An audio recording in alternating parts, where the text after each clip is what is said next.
Operation ಸಿಂಧೂರ್ನಿಂದಾಗಿ ಪಾಕ್ಗೆ ಭಾರತದ ಶಕ್ತಿ ಸಾಮರ್ಥ್ಯದ ಪರಿಚಯವಾಗಿದೆ. ಈ ಬದಲಾವಣೆ ಹಿಂದೆ ಭಾರತೀಯ ಸೇನೆಯ ಬಲ ಎಷ್ಟಿದೆಯೋ ಇಸ್ರೋದ ಪಾತ್ರ ಕೂಡ ಅಷ್ಟೇ ಇದೆ. ಅದರಲ್ಲೂ ಪಾಕ್ನ ಉಗ್ರ ನೆಲೆಗಳ ಬಗ್ಗೆ ಸುಳಿವನ್ನ ಕೊಟ್ಟಿದ್ದೇ ಇಸ್ರೋ.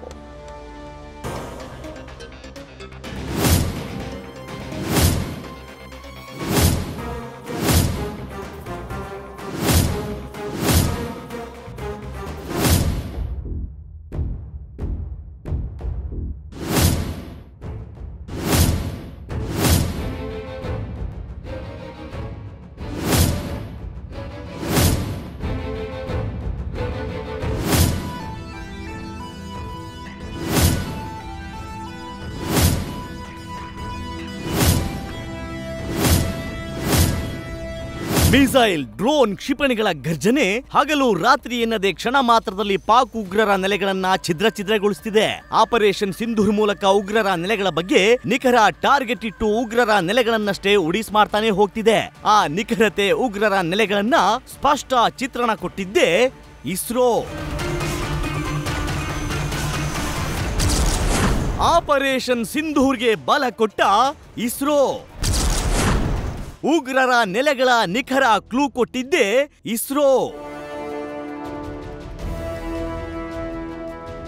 ಹೌದು, ಆಪರೇಷನ್ ಸಿಂಧೂರ್ ಹಿಂದೆ ಇಸ್ರೋ ಪ್ರಮುಖ ಪಾತ್ರ ವಹಿಸಿದೆ. ಕಳ್ಳರಂತೆ ಅವಿತು ಕುಳಿತು ಕಳ್ಳಾಟ ಆಡ್ತಿದ್ದ ಉಗ್ರರ ನೆಲೆಗಳನ್ನ ಕಂಡುಹಿಡಿಯೋದು ಭಾರತೀಯ ಸೇನೆಗೆ ಸವಾಲಿನ ಕೆಲಸ ಆಗಿತ್ತು.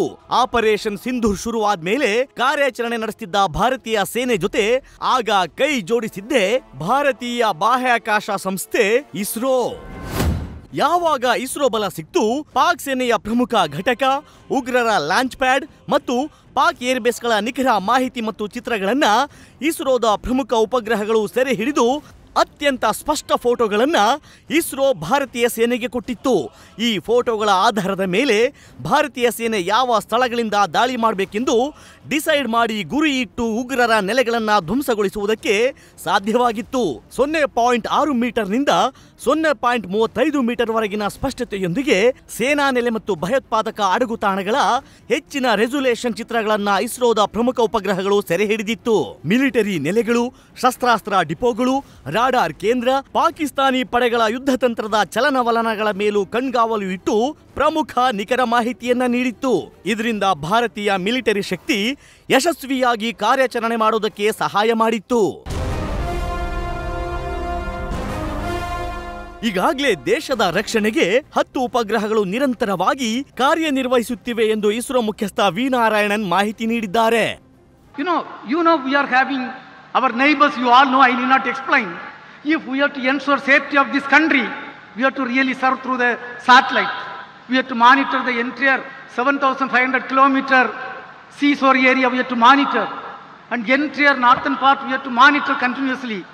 Without satellite technology, without drone technology, we cannot achieve that. Today I am happy to inform that at least 10 satellites are continuously working, 24/7 working for the strategic purpose to ensure safety and security of the citizens of this country.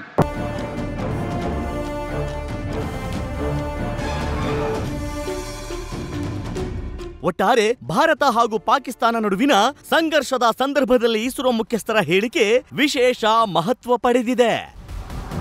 Sattar, news first, Bengaluru. News first ನಿರ್ಭೀತಿಯಿಂದ ನಿಮ್ಮ ಪರವಾಗಿ.